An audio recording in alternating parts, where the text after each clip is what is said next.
मस्तिष्क सदा प्रश्न पूछता है, हृदय प्रश्न नहीं पूछता। हृदय छलांग लगा लेता है। मस्तिष्क पूछता है प्रेम क्या है, मस्तिष्क पूछता ही रहता है प्रेम क्या है, और हृदय तो प्रेम की पगडंडी पर गीत गाता हुआ चल पड़ता है। मस्तिष्क बैठा ही रहेगा, सोचता ही रहेगा, और हृदय ने तो यात्रा भी शुरू कर दी और यात्रा पूरी भी कर लेगा। जो लोग मस्तिष्क के ही साथ बैठे रहेंगे उनके जीवन में यात्रा नहीं होती, गति नहीं होती, प्रवाह नहीं होता, उनके प्राण गत्यात्मक नहीं होते, वे मुर्दा हैं। योग प्रीतम, तुम्हारा प्रश्न महत्वपूर्ण है। तुम पूछते हो मैं कैसे कहूं स्वामी देवतीर्थ भारती कौन थे। कोई नहीं कह सकता। देवतीर्थ भारती कौन थे यह तो बात और हुई। योग प्रीतम कौन है यह भी तुम नहीं कह सकते। स्वयं के संबंध में भी कुछ नहीं कहा जा सकता, तो अन्य के संबंध में क्या कहा जा सकेगा। ऐसा भी कुछ है जो कहने के पार है और उसी में जीवन की गरिमा है, गौरव है। ऐसा भी कुछ है जो शब्दातीत है। ऐसा भी कुछ है जिसका अनुवाद नहीं हो सकता भाषा में। वह भाव ही है और भाव ही रहता है, सुगंध ही है। उस पर मुट्ठी बांधोगे चूक जाओगे। भरने दो नासापुटों को, डोलो उसके साथ, मतमस्त होकर डोलो।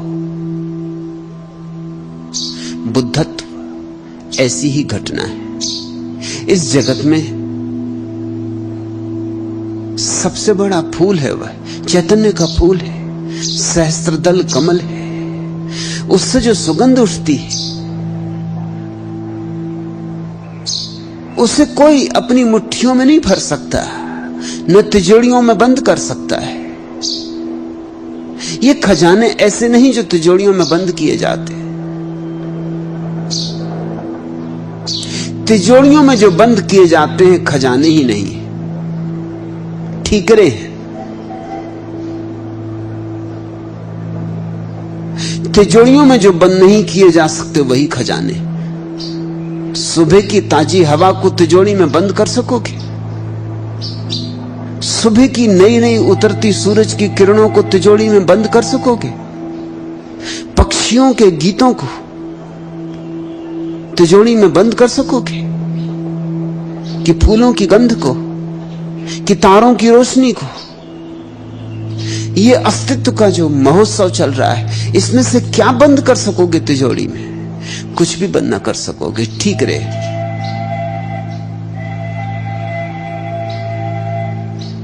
शब्द तो तिजोरियों की तरह है, उनमें जो व्यर्थ है वही समा सकता है। जो अर्थहीन है वही शब्दों में अर्थवत्ता का नाटक करने लगता है। जो सार्थक है शब्द उससे हजारों हजारों मील दूर है। न शब्द सार्थक तक कभी पहुंचे हैं, न सार्थक कभी शब्द तक आया है। न यह हुआ है पहले, न यह आज हो सकता है, न यह कभी आगे होगा। कारण साफ है, अनुभव घटता है हृदय में और शब्द हैं संपदा मस्तिष्क की।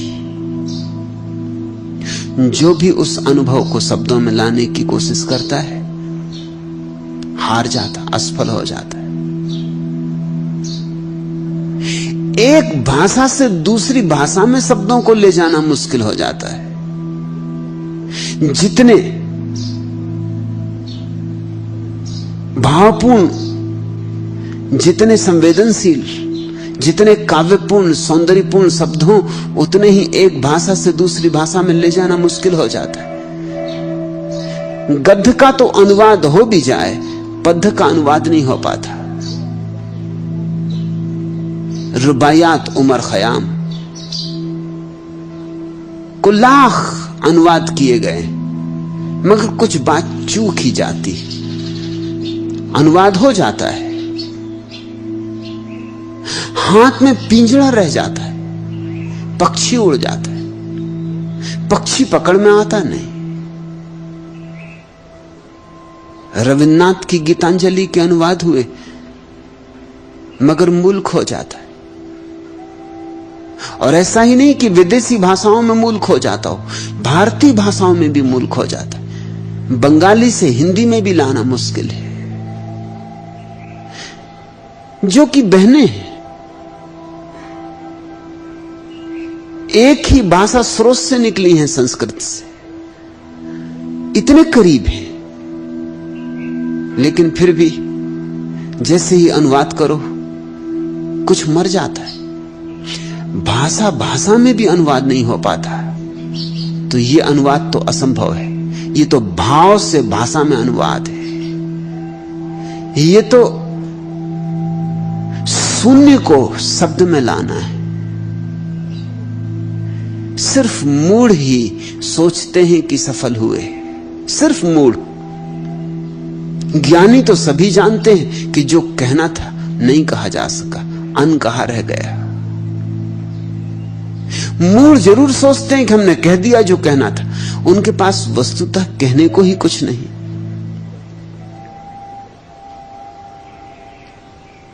एक कवि के प्रेम में एक स्त्री थी, बहुत सुंदर स्त्री, बहुत सुशिक्षित सुसंस्कृत।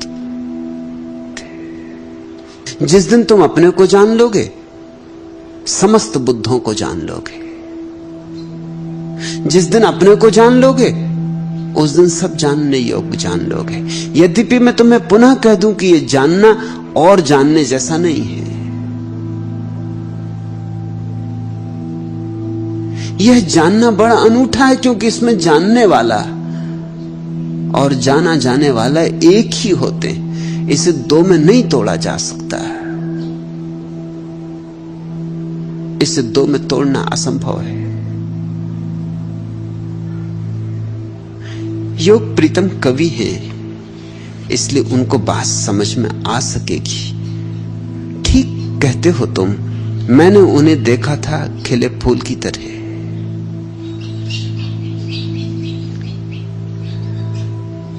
साधारणता सभी लोग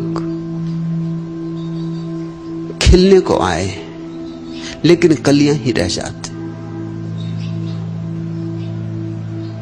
और जिम्मेवार कोई और नहीं सिवाय तुम्हारे। और दुर्भाग्य है कि फूल फूल ना बन पाए, कली रह जाए।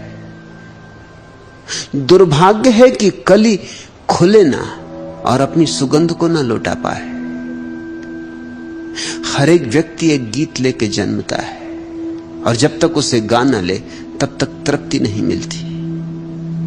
हर एक व्यक्ति एक नृत्य लेकर आता है, और जब तक वह नृत्य घुंघरुओं में प्रकट ना हो जाए, तब तक कुछ कमी मालूम होती रहती। तुम सभी को कमी मालूम होती, सब हो तुम्हारे पास तो भी कमी मालूम होती है। धन है, पद है, प्रतिष्ठा है, फिर भी लगता है कुछ अज्ञात नाम, कुछ जो समझ में भी नहीं आता कि क्या है। लेकिन कोई कोना भीतर खाली है जो भरता नहीं, और वो खाली कोना काटता है। मूढ़ों को वह नहीं दिखाई पड़ता, उसे देखने के लिए भी थोड़ी समझ चाहिए, थोड़ी संवेदनशीलता चाहिए। मूढ़ तो भीतर देखते नहीं, बाहर ही भागे चले जाते। वो तो जमीन पर देखते ही नहीं, उनकी आंखें तो दूर दूर इच्छाओं में, वासनाओं में, आकाश के तारों में अटकी होती। मुल्ला नसरुद्दीन रास्ते से जा रहा था,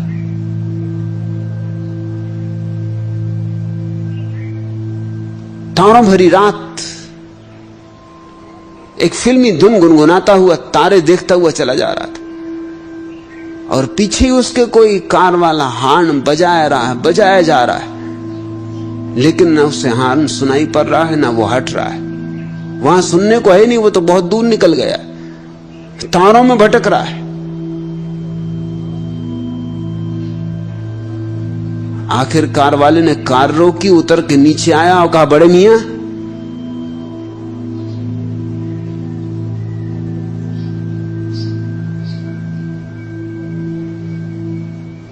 अगर जहां चल रहे हो वहां नहीं देखा तो जहां देख रहे हो वहीं चले जाओगे।